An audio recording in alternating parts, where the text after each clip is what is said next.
হাসিনা অতি শীঘ্রই ভারতের সহযোগিতা নিয়ে ফিরবেন এবং তাকে বাধা দেওয়া হলে তার সাথে ইন্ডিয়ান আর্মিও ব্যাক করবেন। এটা আমার বক্তব্য না। এবং ঘটনা হচ্ছে ভাই, আমরা গ্রামে থাকি, তাই গ্রামের ক্ষেত। দেখো তো ভাই, তোমার এই শহরে এইসব আছে নাকি? এই দেখো তো, আছে আছে। আর একটা কথা হচ্ছে, আমরা বাপদাদার সম্পত্তির উপরে থাকি। যদি কোন রকমের আওয়ামী লীগ ঢুকে যেতে পারে, আরে বিএনপি কিছুই হবে না। জামাত এনসিপির কোনো খবর থাকবে না। এই এনসিপি জামাত যদি কোন রকমের অপচেষ্টা চালায়, যদি কোন জায়গায় কোনো তারা অশান্তি তৈরি করে, তাইলে আওয়ামী লীগ ঢোকার সম্ভাবনা।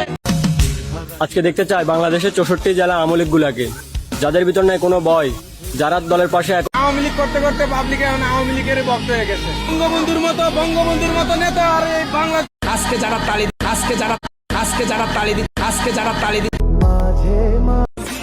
আমাদের